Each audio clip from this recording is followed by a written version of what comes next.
नमस्कार, मैं जिगीशा बुंदेली, कारण न्यूज में आप सभी का स्वागत है।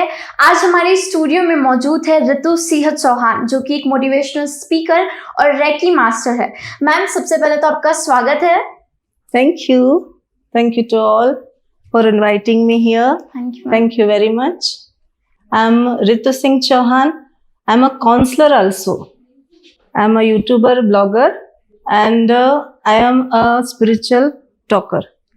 तो मैम, हमारे जो दर्शक हैं उनके बहुत सारे क्वेश्चन थे। जब उन्हें पता चला कि आप हमारे स्टूडियो में आने वाले हैं तो मैं एक एक करके आपसे सवाल पूछूंगी। जैसे अभी दिवाली आ रही है तो मेरा सबसे पहला सवाल ये है कि क्यों मनाई जाती है दीपावली का पर्व, क्या है इसके पीछे का पौराणिक महत्व? दीपावली का मीनिंग ही होता है खुशियाँ। हम लोग यहाँ हिंदुस्तानी जो है त्योहारों के बीच में रहते हैं। हिंदुस्तान माना ही जाता है त्योहारों का देश। तो जो त्योहार होते हैं वो बेसिकली हमारे यहाँ बताया जाता है कि 33 कोटि देवी देवता है। साथ में हमारे यहाँ हम लोग मिलजुल के रहते हैं धर्म से जुड़े हुए लोगों के साथ में। तो ये धर्म से रिलेटेड त्योहार भी है। जैसे ये त्योहार दीपों का त्योहार है, मीन्स ये होता है कि जितने भी दीप है इनकी दीपावली माने इनको जलाएं ऐसे कि पूरा अरेंज हो जाए। वो उस समय कार्तिक अमावस्या के समय जो अंधकार होता है, दीप से जो प्रकाशित होता है, चारों ओर जगमगा उठती है। तो दीपावली का पर्व ही दीपों से रिलेटेड है। जहां दीप जलता है वहां प्रकाश होता है। ये भी बोला जाता है कि जो सूर्य है जी, सूर्य का प्रकाश जहां नहीं पहुंचता वहां दीपों का प्रकाश पहुंचता है। तो दीपावली के पीछे तो 5-6 कारण हैं। धर्मों के अनुसार कारण है, जीत का पर्व है। हाँ, जब इसमें देखिए युगों के अनुसार मैं आपको पौराणिक कथाएं बताऊंगी कि दीपावली एक हर्ष है, खुशियां हैं। खुशी किस चीज की? हमारे जीत की, हमारे उत्साह की। और वो जीत अनेकों प्रकार की हो सकती है। हमारे अंदर देखो, हम दशहरे के बाद दीपावली मनाते हैं। तो ये दशहरा जो आता है ये तप के बाद आता है, 9 दिन का तप जी, उसके बाद में खुशियां। तो ये 9 दिन का तप भी जुड़ा हुआ है कि हमने 9 दिन क्या किया, माता रानी की आराधना की। फिर इन 9 दिनों के बाद हमें समझ में आया कि दशहरा आया। अब ये दशहरा क्यों आया? तो बताया गया है कि त्रेता युग में भगवान राम ने रावण पे विजय पाई थी। उसके बाद जब वो अयोध्या वापस आए थे तो सबने घी के दीपक अयोध्या नगरी में चहुं और यानी जगमग जगमग जला के इतना प्यार से स्वागत किया था भगवान राम का। तो एक वो त्रेता युग की बात है, वहीं पे कहा जाता है। और वो दिन भी कार्तिक अमावस्या का ही था जब चातुर्मास का समापन होते आता है। जैसे हम 4 महीने व्रत पूजा पाठ करते हैं तो एक उत्साह आता है कि हम अपने अध्यात्म से भी ऊपर आते हैं, हम अपने ऊपर उठते हैं। हमारी जानकारी जो है वो स्वयं से है जी। जब हम स्वयं के ऊपर उठते हैं, अपना आत्मज्ञान प्राप्त करते हैं तो निश्चित तौर पे उत्साह होता है। दैट इज अ दीपावली जी। तो मैम, हम इसी के साथ अपने दूसरे सवाल पे चलते हैं। जैसे अभी हमने अंधकार की बात करी, तो अंधकार से प्रकाश की ओर जाने वाले इस त्योहार पर क्या करें और क्या ना करें, आप ये बताइए हमारे दर्शकों को। Very good question, I appreciate that. अंधकार से उजाले की ओर जाना, सबसे पहली बात तो ये है कि हमारे जीवन में हमें करना क्या चाहिए जी, समझना चाहिए। हिंदुस्तान जो है ये योग, ध्यान, वेद, पुराण, अध्यात्म से जुड़ा हुआ एक पूरा सनातन धर्म से हमारी उत्पत्ति है। हम हिंदुस्तानी हैं तो हमारे अंदर ज्ञान का प्रकाश होना बहुत जरूरी है। और वो ज्ञान के प्रकाश के लिए हमें हर एक इंसान को अपने घर में सबसे पहले तो हमारी संस्कृति से जुड़ना जरूरी है। हाँ, अगर हम हिंदुस्तानी हैं तो हमें अपना कल्चर पता रहना चाहिए कि हमारा कल्चर क्या है। उसके बाद में हम किस धर्म से रिलेटेड है, हमारा धर्म क्या है। व्यक्तिगत धर्म अलग होता है, समाज से जुड़े जो हमारे जात पात ये सब चीजें जो है, कास्टिज्म जिसे बोलते हैं, उनके अपने अपने धर्म है। हाँ। तो हमें व्यक्तिगत धर्म हमारा क्या होना चाहिए? हमें तो सबसे पहले अंदर की बुराइयों को मानना चाहिए। हमारे अंदर जो काम, क्रोध, लोभ, मोह, मद, मत्सर है, इन चीजों का बैलेंस करते आना चाहिए। यानी हमारे अंदर जो है वो बैलेंसिंग करने की जो एक हमारे अंदर की बौद्धिक क्षमता है उसको हमको जागृत करना चाहिए। जब तक हम इस चीज को जागृत नहीं करेंगे तो हम बुराइयों को बढ़ावा देंगे। जैसे बोलते हैं, संगत का असर। हाँ। अगर हम अच्छे हैं पर हमारी संगत अच्छी नहीं मिली, हाँ। तो ऑटोमेटिकली हमारा डाइवर्ट हो जाता है हमारा रास्ता। बोलते हैं ना कि इंसान के अंदर अच्छाई के साथ बुराई होती है, तो वो बुराई से कैसे निकले? एग्जैक्टली, स्टडी से, अच्छी चीजों से हमें अच्छा ज्ञान प्राप्त होता है। हाँ। जब हम अभ्यास करेंगे, जब हम चीजों के पास जाएंगे, नेचर में जाएंगे, कुछ अच्छे लोगों की संगत करेंगे, हम स्टडी करेंगे, हम अभ्यास करेंगे, अगर वास्तविकता में हमको सुधरना है, हाँ, हमारे अंदर वो क्यूरियोसिटी है कि अगर हम बहुत बुरे से बुरे चीजों के यानी साम्राज्य में भी है, वहां पे है, तो हम वहां से भी वापस आ सकते हैं। हाँ, वो क्वालिटी है हमारे, हम जो है वो ब्लास्ट ऑफ एनर्जी, हमारे अंदर वो क्षमता है। बस हमको जानने की जरूरत है कि हमें इस चीज को कैसे रोकना है, हमारा विल पावर बढ़ाना है हमें। तो इसी के साथ हम चलते हैं हमारे तीसरे सवाल पे, जो कि है कि जीवन में सुख समृद्धि का वास हो, इसके लिए क्या उपाय की जाए? सबसे बढ़िया सवाल है, सुख समृद्धि के लिए क्या किया जाए। सबसे पहला तो स्वच्छ रहना सीखिए जी। समय पे उठना सीखिए, रूटीन में आना सीखिए। आपको जहाँ स्वच्छता होती है वहीं लक्ष्मी का वास होता है जी। तो सबसे पहले अगर लक्ष्मी प्राप्ति करना है तो अपने अंदर की स्वच्छता बहुत जरूरी है। मैंने फिर से बार बार रिपीट करूंगी कि हमारे अंदर जो अष्ट नियम है, जो हमने योग से सीखा है, वेदों से पाया है, हमारे धर्म ग्रंथ बताते हैं कि हमें हमारी प्यूरिटी सबसे पहले करनी चाहिए, और ये हमें नेचर देता है। जब तक हम रूटीन में नहीं रहते, जब तक हम सुबह उठना नहीं सीखते, सुबह उठने के बाद एक इंडियन कल्चर होता है जी, सुबह उठने के बाद में सबसे पहले हमें बैठ जाना चाहिए और हमारे हाथों को देखना चाहिए। जब हम इस हाथों का दर्शन करते हैं तो सबसे पहले वही हमारा बेस्ट होना चालू हो जाता है, क्योंकि ये हाथ ही हमें हर चीज देता है।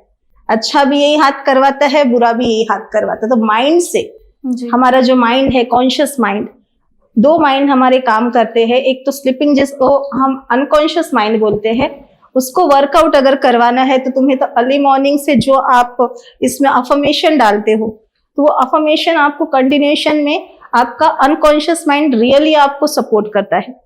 मैम, मैं थोड़ा सा इंटरप्ट करना चाहूंगी। जैसे आजकल लाइफ बहुत फास्ट हो गई है, तो बहुत सारा इतना वर्कलोड होता है कि जो लोग रात में सोते ही 3-4 बजे, वो अर्ली मॉर्निंग तो नहीं उठ सकते, या फिर जिनकी नाइट शिफ्ट रहती है वो भी मॉर्निंग में नहीं उठ सकते। तो फिर जैसे बोलते हैं लक्ष्मी के साथ साथ अलक्ष्मी भी होती है। तो वो अगर वो हमारे घर में प्रवेश करती है तो हमें उसके लिए क्या उपाय करना चाहिए? सबसे पहले तो मैंने बार बार बताऊंगी, रूटीन जो है इट्स ओके। हमको रात में भी, अभी हमारे ऐसे शिफ्ट है, ऐसे काम है हमारे कि हमको कॉम्पिटिशन्स है, हर जगह हमें जाना है, हमें वर्कआउट करना, हमारा फील्ड जैसा है वैसे हमारे काम है जी। तो अगर हमने रात को ड्यूटी की है या हमारा पार्ट टाइम जॉब किया है तो हम सुबह सोते हैं। लेकिन आप कितना भी जॉब कर ले, सुबह आप जब घर जाएं तो स्नान करने के बाद एक मेडिटेशन जरूर करें। It's very important for you, and after that आप सो सकते हैं। तो ये आप नियम बना ले। इससे क्या होगा कि आपका जो एनर्जी है फुल ऑफ चार्ज होगा मेडिटेशन से, आपको रिलैक्सेशन मिलेगा। आपको ये सीखना बहुत जरूरी है, भले ही आपके जॉब कहाँ पे भी हो, कहीं पे भी हो, आपको अपने लाइफ में यानी मेडिटेशन को शामिल करना जरूरी है। और मैम, आपने अफर्मेशन की बात करी, तो आप एक दो हमारे दर्शकों को भी बताइए कि जैसे ही मॉर्निंग में उठता है, मैं यूजुअली उठती हूँ तो मैं ये बोलती हूँ कि I trust the universe and definitely universe will always help me. तो आप हमारे दर्शकों को ऐसे कुछ अफर्मेशन बता दीजिए। सबसे पहले तो आपको उठना है, उठने के बाद में शुक्रिया करना है, ग्रेटिट्यूड देना है अपने बड़ों को, अपने बुजुर्गों को, अपने पूर्वजों को, जो हमारे पूर्वज होके गए हैं, जिसके द्वारा हम यहाँ अभी धरती पे है, जो दिख रहे हैं, हमारे एंसेस्टर्स। एंसेस्टर्स को हमें देना है, ग्रेटिट्यूड करना है, हमें यूनिवर्स को करना है। और हर दिन हमको दिखा रहा है, हम अगर बात कर रहे हैं, बोल रहे हैं, कुछ कर रहे हैं, तो हम मौजूद हैं, उस पावर के थ्रू मौजूद है। तो सबसे पहले उन सबका हमें धन्यवाद करना है। उसके बाद में मैं सबसे खुशी, यानी मेरे अंदर जो खुशियां है वो मैं सबसे भाग्यशाली हूँ, मैं सबसे ज्यादा खुश हूँ, आज का दिन मेरा सबसे अच्छा और बेहतरीन गया है। ये सारे अफर्मेशन हमें अच्छे से अच्छा करना सिखाते हैं। यानी आप इसमें 4-5 लाइनें ऐड करिए कि मैं बहुत भाग्यशाली हूँ, मैं अपने यूनिवर्स को धन्यवाद देती हूँ, मैं अपने एंसेस्टर को धन्यवाद देती हूँ, क्योंकि बड़े बुजुर्गों को हमेशा धन्यवाद देना चाहिए, उनकी वजह से आज हम दुनिया में हैं। उसके बाद में हमें अर्थ, हमारी जो अर्थ है, हमारी माँ, धरती माँ को हमें धन्यवाद देना है। सबसे बड़ा कर्जा है कि हम उसको उठते बराबर अपने पैर लगाते जी। तो वहीं पे एक सबसे बड़ा चीज हमारा हो जाता है कि हम उसके ऋणी हो जाते हैं जी। तो हमें सबसे पहले जो है इन 4-5 चीजों का ध्यान करना है। पहले तो एंसेस्टर को, फिर हमारे परमात्मा को, फिर खुद को, कि मैं अपने आप को भी धन्यवाद देती हूँ कि मैं आज का दिन देख रही हूँ जी। या मैं सबसे खुशहाल व्यक्ति हूँ, इस धरा का सबसे खुशी मेरे अंदर शामिल है, सबसे रिचेस्ट पर्सन मैं हूँ, सबसे सुंदर मैं हूँ। ये अफर्मेशन हमें सुंदरता की ओर भी ले जाते हैं। आप मुझे देख रहे हो दिस इज 1 पार्ट जी। यानी आप ये सच्चाई जान सकते हो, अगर मैं रिक्वेस्ट हूँ तो मैं प्रूफ हूँ उस चीज का। तो ये 4-5 चीजें आप हमेशा याद रखिए कि मैं भाग्यशाली हूँ, मैं परमात्मा को धन्यवाद देती हूँ, मैं अपने एंसेस्टर को धन्यवाद देती हूँ, आज का दिन मेरा बेस्ट ऑफ द बेस्ट है और सबसे रिचेस्ट पर्सन मैं हूँ दुनिया की। Yes, and I also attract only positive energy. Yes. Universe gives everything. Yes, ma'am एक और मेरे दिमाग में अभी बैठे बैठे क्वेश्चन आया कि जैसे हम लोग ऐसे फील तो नहीं करते, हम लोग अट्रैक्ट कभी नहीं करते नेगेटिव एनर्जी, लेकिन जैसे जो नजर बोलते हैं तो नजर लोगों की लग जाती है, जिसकी वजह से हमारा जो ऑरा रहता है वो कहीं ना कहीं नेगेटिव हो जाता है। हम लोग लाइफ में बहुत ज्यादा डिमोटिवेट फील करने लगते हैं किसी की बुरी नजर से। मैंने अगेन बोला कि आपको मेडिटेशन बहुत ज्यादा जरूरी है। Every and each person do meditation. Yes. Because of this आप लोगों को जब आपका नहाने का पानी है, हाँ, उस नहाने के पानी में हर शनिवार को आप समुद्री नमक बोलते हैं हमें, हाँ, वो समुद्री, हाँ, सी सॉल्ट आपको उसमें डालना है और इमेजिन करना है आज दिन भर में मैं जहाँ गई, जिस व्यक्ति से मिली या जिन लोगों के इसमें मैं रही, हाँ, वो सारी निगेटिविटी मेरी दूर रहे, यानी उस चीज से आपको नहाना है। तो एक आपके जो अंदर में आता है कि मैं निगेटिव हो रही हूँ या मैं निगेटिव हो रहा हूँ, तो उससे आपको प्रोटेक्शन मिलता है। क्योंकि जब आप नमक के पानी से नहाते हो तो ऑटोमेटिकली आपका जो दिमाग है वो बोलता है ओ आज मैंने नमक के पानी से नहाया। हाँ, तो दैट इज द वे कि वो हाँ प्रॉब्लम एक सॉल्व हो जाता है कि हमने सोच अच्छी रखी। तो वो सोच जो अच्छी है वो हमें हमेशा ही प्रोटेक्ट करता है ब्लैक मैजिक से, ब्लैक एनर्जी से। तो ये सारी चीजें आपको घर में करना चाहिए और हो सके तो अपने घर में बाउल में भी आप सी सॉल्ट रख सकते हैं आपके घर के चारों कोने में। जी। तो मैम अब हम 4th क्वेश्चन पे चलते हैं, जिसका ये क्वेश्चन है कि आध्यात्मिकता का जीवन में क्या महत्व है? बहुत महत्व है। बिना अध्यात्म के तो जीवन ही नहीं है और हम जैसों के लिए तो बिल्कुल भी नहीं है। हाँ। अध्यात्म होता है आत्मज्ञान की प्राप्ति। जी। अध्यात्म का मतलब ही होता है कि आंतरिक ज्ञान की प्राप्ति, उसे बोलते हैं अध्यात्म। अध्यात्म जब हम किसी चीज से जुड़ते हैं तो हम अपने आप को स्वयं अनुभूति करना चाहते हैं कि हम क्या है।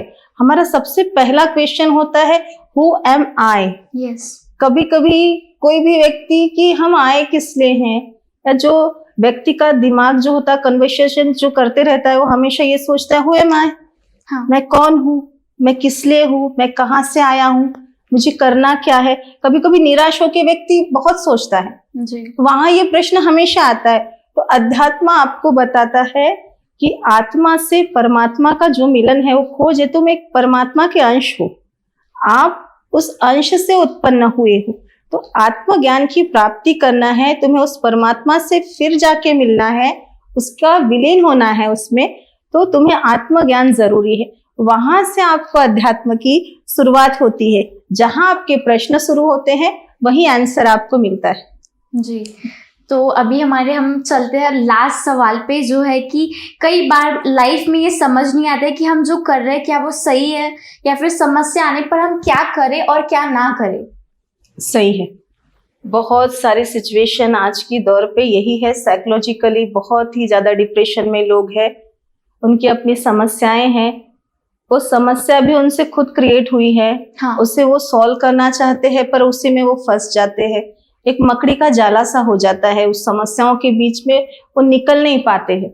जबकि वो जब जो काम करते हैं, कहीं आप इन्वॉल्व हो गए, किसी चीज में आप इन्वॉल्व हो गए, हाँ ये स्वयं का डिसीजन था उसको, आपको किसी ने तो बोला नहीं था कि आप यहाँ पर्टिकुलर जाके इस चीज के बीच में आप इंटरप्ट करो या आप ये काम करो, आपका खुद का सेल्फ डिसीजन था। अब वो डिसीजन आपका राइट हुआ नहीं, रॉन्ग हो गया, तो इसमें आप डिप्रेशन में आ गए। आप इन्वॉल्व थे, आपको चॉइसेस थी वहां कि आपको क्या करना है क्या नहीं करना है, पर कहीं ना कहीं आपका जो सेल्फ कॉन्फिडेंस था वो जो ओवर था, डिसीजन आपने गलत लिया। आपका डिसीजन जब गलत हुआ, आप वहां इन्वॉल्व हो गए, तो वहां से निकलना भी है आपको जी। तो वही चीज आपको रिवाइज करनी पड़ेगी कि मैंने कहाँ गलती की जी। आपका बेस आपको पता लगाना पड़ेगा। अगर आप बेस पता लगा लिए तो आपको उसमें समझ जाना चाहिए कि मुझे अब यहाँ से क्विट करना है, क्विट कर लो वहां से। आपको पता है इसके आगे हम नहीं जा सकते, हमारी बाउंड्रीज है, हमारी लिमिटेशंस है। अदरवाइज अगर आपको लगता है कि इस बाउंड्री के बाहर मेरा फ्यूचर है, तो then you cross that boundaries, आपको वहां बाउंड्री क्रॉस करनी ही पड़ेगी। तो ये आपको समझ में सिचुएशन आती है तब समझ में आता है, और वहां आपका विल पावर आपको सपोर्ट करता है। हाँ। तो डोंट वरी, जब भी आप कहीं ऐसी समस्याओं में फंसते हो, सबसे पहले मंथन करो, आप रिवाइज करो जी कि मैंने कहाँ गलती की। अब उस गलती का हमें प्रायश्चित करना है, तो हमें क्विट करना है। अगर हमें वहां समझ में नहीं आ रहा है, हाँ। छोड़ दो, बिल्कुल छोड़ दो उस चीज को। आपको कोई समझौता नहीं किसी चीज का, आपको उसको छोड़ देना है। नो मैटर, किसी को आंसर देने की आपको जरूरत नहीं है। आप नहीं उसको कर पा रहे, ये आपको समझ रहा है। जी। अच्छा बुरा जहां भी आप इन्वॉल्व हो, अच्छा करोगे तो निश्चित तौर पे रिजल्ट आपको मिलेगा, हाँ। है ना। अगर आप नहीं कर पा रहे हो, क्विट कर लो। और ऐसी बहुत सारी सिचुएशन होती है जिसमें आप क्विट नहीं कर सकते। अगर वो कुछ इशू आपकी फैमिली रिलेटेड रहा या कुछ रहा, तो फिर ऐसे वक्त क्या करें, क्योंकि हम घर वालों को तो नहीं छोड़ सकते। यस, दैट्स व्हाई वहां पे हमें शांत रहना है। जी। सबसे बड़ा समय का इंतजार करना चाहिए कि वो समय निकल जाए। हाँ। वो समय उस दौर पे अप डाउन्स आएंगे, शांति से समय के साथ चलना सीखिए। अगर कभी ऐसी सिचुएशन में घिर जाओ, समस्या आ जाए और हम कुछ नहीं कर पाए, तो शांत रहना सीखिए। समय सब चीज का मलहम होता है। बोला जाता है कि हम समय से बढ़कर हमें कोई चीज की प्राप्ति नहीं होती। जब हमारा समय आएगा हम फिर चल पड़ेंगे। Yes. तो हमें समय का इंतजार करना चाहिए। अच्छा बुरा समय सब निकल जाता है, क्योंकि फिर बोलूंगी वक्त को ही बलवान कहा गया है, समय ही बलवान है। जी। तो डोंट वरी, जब ऐसी समस्या आएगी तो थोड़ा सा समय को गुजारना सीखो। जी। जब हमारा समय आएगा हम फिर चैंपियन बनेंगे। आप सभी को जो हमें देख रहे हैं महाराष्ट्र लेवल पे, नागपुर वासी और मेरे इंडिया के प्यारे प्यारे लोगों, हमारी दीपावली आ रही है। कारा न्यूज और मेरे तरफ से आप सभी को दीपावली की शुभकामनाएं। Thank you. तो ये थे हमारे साथ ऋतु सिंह चौहान मैम, जो आज हमने काफ़ी सारी चीज़ें जो उनसे सीखी, जानी। आपके भी बहुत सारे क्वेश्चन थे जिनके आंसर मैम ने बहुत अच्छे से दिए। तो ऐसे ही न्यूज़ देखने के लिए देखते रहिए आप कारा न्यूज़ को। और हाँ, लाइक शेयर सब्सक्राइब करना ना भूलें। Thank you. और अगर आपके दिल में भी काफ़ी सारे इसी तरीके के सवाल हैं, तो आप ऋतु मैम से डायरेक्ट कांटेक्ट कर सकते हो उनकी सोशल मीडिया इंस्टाग्राम, फेसबुक पर, और उनका नंबर हम नीचे फ्लैश करें, आप उनको डायरेक्ट कांटेक्ट भी कर सकते हो।